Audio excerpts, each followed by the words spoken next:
তোমার সাথে আমার দেখা হবার প্রথম দিনে কিছু না বুঝে তোমার দিকে তাকিয়েছিলাম ক্যাবলার মতো। তুমি আমার দিকে আর চোখে তাকিয়ে মৃদু হাসি দিলে। হাসিটা ভালো লেগেছিল। আবার যখন দেখা হলো তোমার সাথে, তুমি আমার হাত ধরেছিলে। অনেকটা পথ আমরা হেঁটেছিলাম একে অপরের হাত ধরে।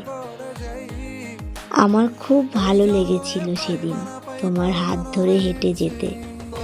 তৃতীয় দিন আবার যখন দেখা হলো আমাদের, আমার প্রিয় খাবার আইসক্রিম তুমি কিনে আমার হাতে দিলে।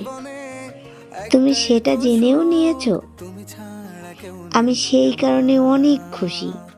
একটু হে হে করে হেসে নিলাম। আমার আইসক্রিম হাতে ধরা হাতটা তুমি চেপে ধরে আমার মুখের দিকে দিয়ে বললে, খাও। আমি তোমার মুখের দিকে ফ্যাল ফ্যাল করে তাকিয়ে আইসক্রিমটাতে কামড় দিলাম। আমার আইসক্রিম ধরা হাতটা তোমার মুখের কাছে ধরে বললাম, তুমিও এবার খাও।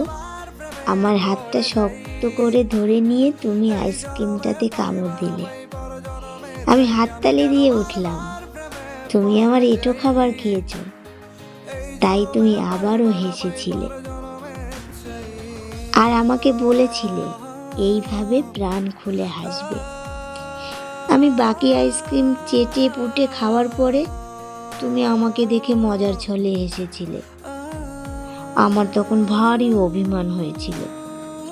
তোমার পকেটে থাকা রুমাল দিয়ে আমার মুখটা ভালো করে মুছিয়ে দিলে আর নিজের কানে হাত দিয়ে বললে আমায় সরি। আমার ক্লান্তিটাকেও তোমার অনুভবে নিলে।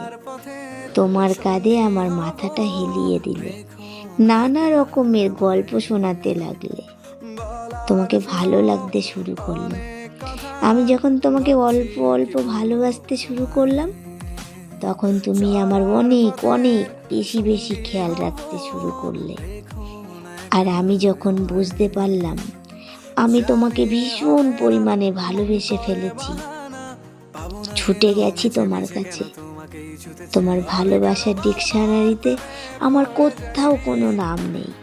তোমার ডিকশনারিতে লেখা ছিল তুমি আমাকে ভালোবাসা শিখিয়েছ, ভালোবাসা অনুভব করিয়েছ, কিভাবে ভালোবাসতে হয় বুঝিয়েছ। তুমি আমাকে হাসতে শিখিয়েছ, কাঁদতে শিখিয়েছ। তুমি সাকসেস হয়েছ। তুমিও আমাকে ভালোবেসে ফেলেছ ভীষণ পরিমাণে, অ্যাবনর্মাল পেশেন্ট হিসাবে। তোমার ডিকশনারিতে শুধু অ্যাবনর্মাল পেশেন্ট আমি।